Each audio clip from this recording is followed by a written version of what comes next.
Council ಅಂತ ಇದ್ದೀವಿ.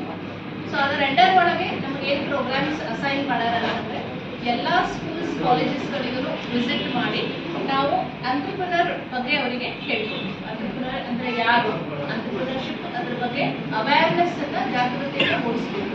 So ಅದ್ರ ಸಲುವಾಗಿ ನಾವು ಇವತ್ತು ಇಲ್ಲಿಗೆ ಬಂದಿದ್ದೀವಿ. ಸೊ ನಿನ್ನೆ ನಾವು ಮುಧೋಳ SR ಕಂಟಿ ಕಾಲೇಜಿಗೆ ಹೋಗಿದ್ವಿ. ಅದಕ್ಕಿಂತ ಮುಂಚೆ ನೀಲಗಿರಿ ಅಲ್ಲಿ ಸ್ಕೂಲಲ್ಲಿ ಮಾಡಿದ್ವಿ. ಆಮೇಲೆ ಬಸವೇಶ್ವರ ಇಲ್ಲಿ ಕನ್ನಡ ಮೀಡಿಯಂ ಸ್ಕೂಲ್ನಲ್ಲಿ.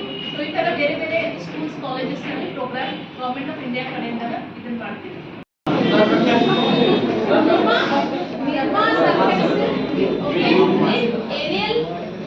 ನಿರ್ಮಾ ಬಗ್ಗೆ ಗೊತ್ತಿದ್ರಿ ನಿಮಗೆ?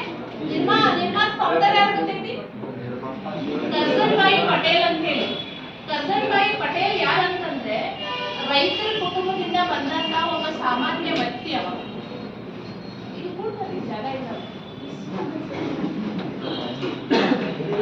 ಓಕೆ, ಸೊ ಕರ್ಜನ್ಭಾಯಿ ಪಟೇಲ್ ಅನ್ನೋರು ಏನ್ ಮಾಡಿದ್ರು ಅಂದ್ರೆ ಗುಜರಾತ್ ಒಳಗೆ ಒಂದು ಸಣ್ಣ ಹಳ್ಳಿ ಒಳಗೆ ಹುಟ್ಟಿದ್ರು ಅವರು. ಸೊ ಅಲ್ಲಿ ಹಳ್ಳಿ ಒಳಗೆ ಹುಟ್ಟಿ ಅವ್ರು ಏನ್ ಮಾಡಿದ್ರು ಅಂದ್ರೆ ತಮ್ಮ BSc ಕೆಮಿಸ್ಟ್ರಿ ಒಳಗೆ ಮಾಡ್ಕೊಂಡ್ರು. ಅಂಡ್ ದೆನ್ 21ನೇ ವರ್ಷಕ್ಕೆ ಅವರು BSc ಮುಗಿಸ್ಕೊಂಡು ಲ್ಯಾಬ್ ಇನ್ಸ್ಟ್ರಕ್ಟರ್ ಅಂತ ಹೇಳಿ ಗುಜರಾತ್ ಒಳಗೆ ಜಾಯ್ನ್ ಆದ್ರು. ಅವ್ರಿಗೆ ಏನಿತ್ತು ಅಂತಂದ್ರೆ ಹಾಬಿ ಇತ್ತು, ಅಂದ್ರೆ ಕೆಮಿಸ್ಟ್ರಿ ಒಳಗೆ ಮಾಡಿದ್ದೀನಿ, ಕೆಮಿಕಲ್ಸ್ ರಿಲೇಟೆಡ್ ಅವ್ರಿಗೆ ಬಹಳ ಇಂಟ್ರೆಸ್ಟ್ ಇರೋದ್ರಿಂದ ತಮ್ಮ ಬ್ಯಾಕ್ ಯಾರ್ಡ್ ಅಂದ್ರೆ ತಮ್ಮ ಹಿತ್ತಲೊಳಗೆ ಏನ್ ಮಾಡಿದ್ರು ಎಕ್ಸ್ಪೆರಿಮೆಂಟ್ಸ್ ಅನ್ನ ಚಾಲೂ ಮಾಡಿದ್ರು. ಏನೋ ನಾನು ಬಿಸ್ನೆಸ್ ಮ್ಯಾನ್ ಆಗಬೇಕು, ಇನೋವೇಟರ್ ಆಗಬೇಕು ಅಂತ ಸ್ಟಾರ್ಟ್ ಮಾಡಿದ್ದಲ್ಲ, ಹಾಬಿ ಅಂತ ಸ್ಟಾರ್ಟ್ ಮಾಡಿದ್ರು. ಸೊ ಅಲ್ಲಿ ಅವ್ರು ಏನ್ ಮಾಡಿದ್ರು ಅಂದ್ರೆ ವಾಷಿಂಗ್ ಪೌಡರ್ ಫೈಂಡ್ ಔಟ್ ಮಾಡಿದ್ರು. ಆ ವಾಷಿಂಗ್ ಪೌಡರ್ನ ಏನ್ ಮಾಡಿದ್ರು ಅವರು ಹೆಂಗೂ ಪ್ರೊಡ್ಯೂಸ್ ಮಾಡೀನಿ, ಒಂದು ಆಜುಬಾಜು ಮನೆಯವ್ರಿಗೆ ಕೊಟ್ಟು ಕೊಡೋಣ ಅಂತ ಹೇಳಿ ಆ ನಿರ್ಮಾ ಪೌಡರ್ ಅನ್ನ ಪೇಪರ್ ಒಳಗೆ ಸುತ್ತಿ ಆಜುಬಾಜು ಮನೆಯವ್ರಿಗೆ ಕೊಟ್ಟರು. ಆಜುಬಾಜು ಮನೆಯವ್ರು ಯೂಸ್ ಮಾಡೋದು ಏನಾಯ್ತು, ಪಾಪ್ಯುಲಾರಿಟಿ ಇನ್ ದ ಸೆನ್ಸ್ ಅವರು ಲೈಕ್ ಆಯ್ತದು. ಅವಾಗೆಲ್ಲ ಏನಿರ್ತಿತ್ತು ಅಂತಂದ್ರೆ ಬಡ ಕುಟುಂಬಗಳು ಅಫೋರ್ಡ್ ಮಾಡ್ಲಿಕ್ಕಾಗ್ತಿರಂಗಿಲ್ಲ ವಾಷಿಂಗ್ ಪೌಡರ್. ಓಕೆ, ಸೊ ಇದನ್ನ ಐಡೆಂಟಿಫೈ ಮಾಡಿ ಅವ್ರು ಏನ್ ಮಾಡ್ತಿದ್ರು ಅಂದ್ರೆ ಸೈಕಲ್ ಮೇಲೆ ತಮ್ಮ ಮನೆಯಿಂದ ಅಲ್ಲಿ ಆಫೀಸಿಗೆ ಹೋಗ್ಬೇಕಾದ್ರೆ ಆಜುಬಾಜು ಬರುವಂತ ಮನೆಗಳಿಗೆ ಎಲ್ಲರಿಗೂ ಅದನ್ನ ಡಿಸ್ಟ್ರಿಬ್ಯೂಟ್ ಮಾಡ್ಕೊಂಡು ಹೋಗ್ತಾರೆ. ಹಿಂಗೆ ಹೆಚ್ಚಿಗೆ ಆದಾಗ ಏನ್ ಮಾಡಕಂದ್ರೆ ಇನ್ನು ಬೇರೆ ಕಡೆಗೂ ಕೊಡ್ಬೇಕು ಅಂದಾಗ ಅದಕ್ಕೊಂಥರ ಅಮೌಂಟ್ ಇಟ್ರು. ಬಟ್ ಎಲ್ಲಾರು ಅದನ್ನ ಪ್ರಾಡಕ್ಟ್ ತಗೊಳಕ್ ಒಲ್ಲ. ಯಾಕಂದ್ರೆ ಹೊಸ ಪ್ರಾಡಕ್ಟ್ ಐತಿ, ನಮಗೆಲ್ಲ ಮತ್ತೆ ಸಸ್ತಾ ಐತಿ ಅಂದ್ಮೇಲೆ ನಮ್ಮ ತಲೆಗೆ ಬರ್ತೈತಿ, ಸಸ್ತಾ ಐತಿ, ಕ್ವಾಲಿಟಿ ಚಲೋ ಇರಂಗೆ ಬಿಡ, ರೊಕ್ಕ ಜಾಸ್ತಿ ಇದ್ರೆ ಅಷ್ಟೇ ಕ್ವಾಲಿಟಿ ಚಲೋ ಅನ್ನೋ ನನ್ನ ಮೈಂಡ್ ಸೆಟ್ ಇರ್ತೈತಿ. ಓಕೆ, ಸೊ ಅದ್ರ ಸಂಬಂಧ ಅವ್ರು ಏನ್ ಮಾಡಿದ್ರ 100% ನಿಮ್ಗೆ ಮನಿ ಬ್ಯಾಕ್ ಗ್ಯಾರಂಟಿ ಕೊಡ್ತೇನೆ ಅಂತ ಪ್ರಾಮಿಸ್ ಮಾಡಿದ್ರು. ಅಂದ್ರೆ ನಿಮ್ಗೆ ಪಸಂದ್ ಆಗಿಲ್ಲ ಅಂತಂದ್ರೆ ನೀವು ಏನ್ ರೊಕ್ಕನ ಕೊಡ್ತೀರಿ ಅದು ವಾಪಸ್ ಕೊಡ್ತೀವಿ ಅಂತ.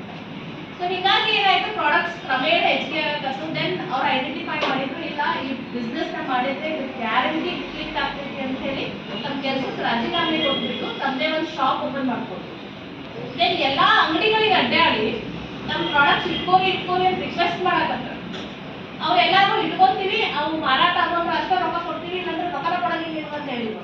ಆಯ್ತು ಇಟ್ಟಾರ ನೋಡಿ ಇಟ್ರು, ಬಟ್ ಯಾರು ಅದು ರೊಕ್ಕ ವಾಪಸ್ ರಿಟೇಲರ್ಸ್ ಅವ್ರಿಗೆ ಕೊಡೋದಿಲ್ಲ ಅಮೌಂಟ್ ಇಂದ.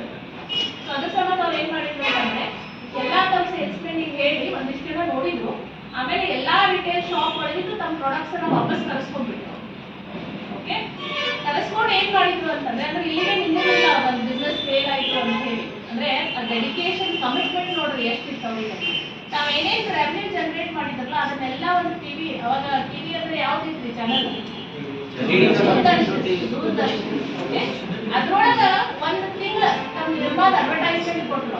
ಯಾರಾದ್ರೂ ಅಡ್ವರ್ಟೈಸ್ಮೆಂಟ್ ಕೇಳಿರಿ, ಮೋಸ್ಟ್ಲಿ ನಮಗೆ ಇಷ್ಟೋರ ಕೇಳಿರ್ತಾರ. सबकी पसंद Nirma washing powder have you heard about it? Yeah, that advertisement ಅದನ್ನ ಒಂದು ತಿಂಗಳು ಕೊಟ್ಟ ಮೇಲೆ ಅವ್ರ ಪ್ರಾಡಕ್ಟ್ ಎಷ್ಟು ಪಾಪ್ಯುಲರ್ ಆಯಿತು ಅಂತಂದ್ರೆ ಎಲ್ಲ ರಿಟೇಲರ್ಸ್ ಕ್ಯೂ ಒಳಗೆ ನಿಂತು ಅವ್ರ ಪ್ರಾಡಕ್ಟ್ ತಗೊಳ್ಳಿಕ್ಕೆ ಚಾಲು ಮಾಡಿದ್ರು. ಅವಾಗ ಒಂದೇ ಮಾತು ಹೇಳಿದ್ರು, ನಾ ಯಾರಿಗೂ ನಿಮಗೆ ಇದ್ರ ಮೇಲೆ ಉದ್ರಿ ಕೊಡಂಗಿಲ್ಲ, ನೀವು ಬೇಕಂದ್ರೆ ರೊಕ್ಕ ಕೊಟ್ಟು ಒಯ್ಬೇಕು ಅಂತೇಳಿ. So this is how like the brand has built into a big brand. ಅಂದರೆ ಒಂದು ಹಿತ್ತಲದೊಳಗೆ ಸ್ಟಾರ್ಟ್ ಆದಂತಹ ಬಿಸ್ನೆಸ್ ದೊಡ್ಡದಾಗಿ ಪಾಪ್ಯುಲರ್ ಆಗಿ ಈಗ 14,000 ಮಂದಿಗೆ ಎಂಪ್ಲಾಯ್ಮೆಂಟ್ ಕೊಟ್ಟಿದ್ದ ಕಂಪನಿ. ಸೊ ಯಾರು ಅವರೇ ದೊಡ್ಡ ಶ್ರೀಮಂತ ಮಗ ಇದ್ದ ಇಲ್ಲ, ರೈತರ ಮಗ ಇದ್ದವರು, ಒಂದು ಕೆಮಿಕಲ್ಸ್ ಒಳಗೆ ನಾಲೆಜ್ ಇತ್ತು. ಸೊ ಇಯರ್ಸ್ ಕಮೌಟ್ ಆದ ಬಿಸ್ನೆಸ್ ಅವರೇ. ಬಟ್ ಆದರೂ ಸರ್ವಸಾಮಾನ್ಯವಾಗಿ ಹುಡುಗರು ಎಷ್ಟು ಬಿಸ್ನೆಸ್ ಮಾಡಿದ್ವಿ, ಬಿಸ್ನೆಸ್ ಟೈಪ್ ಮಾಡ್ತಾ ಇದ್ವಿ. ತಪ್ಪು ಕಲ್ಪನೆ ಏನಪ್ಪಾ ಅಂತಂದ್ರೆ ಈ ಜನ ಯಾವ ಚಾನಲ್ ನೋಡ್ತೀರಾ? ಆಲ್ಮೋಸ್ಟ್ ಕನ್ನಡ ಧಾರಾವಾಹಿಗಳು ಕಾಪಿ ರೈಟ್ಸ್ ಆಫ್ ಹಿಂದಿ. ಅದು ಬಾಲಾಜಿ ಕಲಿತು ಬಾಲಾಜಿ ಕಲಿತು ಯಾರು ಗೊತ್ತಾಯ್ತಾ? ಏಕ್ತಾ ಕಪೂರ್, ರೈಟ್? ಏಕ್ತಾ ಕಪೂರ್ ಅಂದ್ರೆ ಏನ್ ಗೊತ್ತಾಯ್ತು ನಿಮ್ಗೆಲ್ಲರಿಗೆ? ಬಿಲಿಯನರ್ ಅವರು ಹೌದಾ? ಅವ್ರಿಗೆ ಭೇಟಿ ಆಗ್ಬೇಕು. ಅವ್ರ ತಂದೆ ಎಷ್ಟು ಫಿಲ್ಮ್ ಗಳಿಸಿದಾರೆ ಅದ್ರ 10 ಪಟ್ಟು ಗಳಿಸಿದಾರೆ ಅವ್ರ ಮಗಳು.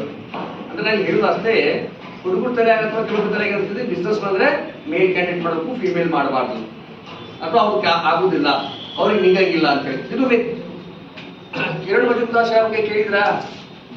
ಅವ್ರು ಕಲಿಬೇಕಾದಾಗ ಪಾಪ ಅವ್ರ ಅಪ್ಪ ಅಂತ ಇಲ್ಲ, ಕಲಿತೀವೋ ಬಿಸ್ನೆಸ್ ಮಾಡ್ತೀವಿ ನೋಡು ಅಂತ ಎಲ್ಲ ಬಿಸ್ನೆಸ್ ಮಾಡ್ತೀವಿ ಅಂತಂದ್ರೆ ಬೇಡ, ಕಲ್ತು ಮದುವೆ ಮಾಡ್ಬೇಕು ಅಂತ. ನಾವು ಬಯೋಕಾನ್ಫಿಡೆನ್ಸ್ ಅಂತ ಇರ್ತಾರೆ ಅವರಿಗೆ. ಬಯೋ ಇಂಡಸ್ಟ್ರಿಯಲ್ಲಿ ಅವ್ರು ಕಂಪ್ನಿ ನೋಡಿದ್ರೆ ಸಾವಿರಾರು ಕೋಟಿ ರೂಪಾಯಿ ವ್ಯಾಲ್ಯೂ ಇದೆ ಅದಕ್ಕೆ. ಅಂದ್ರೆ ಅವರು ಅವಾಗ ವಿಚಾರ ಮಾಡಿದ್ರೆ ಬಿಡ್ರಿ ನಮ್ಮ ಡಿಗ್ರಿ ಮುಗಿದ್ರು ಅಂತ ಸರ್ಕಾರಿ ಯೂಶಲಿ ನಮ್ಗೆ ಏನಾಗಿದ್ದೆಪ್ಪ ಅಂತಂದ್ರೆ ಎಲ್ಲರೂ ಗೌರ್ಮೆಂಟ್ ಜಾಬ್ ಆಗಬೇಕು ಅಂತ ಹೇಳಿ. ಜನಸಂಖ್ಯೆ ಎಷ್ಟಿದೆ ನಮ್ದು? ಎಷ್ಟು ಆಗ್ತಾ ಇದೆ? ಬರುವ 2 ವರ್ಷನಾಗ ಎಷ್ಟು ಗೌರ್ಮೆಂಟ್ ಓಪನಿಂಗ್ಸ್ ಆಗ್ತಾವ? ಎಷ್ಟು ಜಲ್ದಿ ಸಿಗ್ತೈತಿ? It is no guarantee.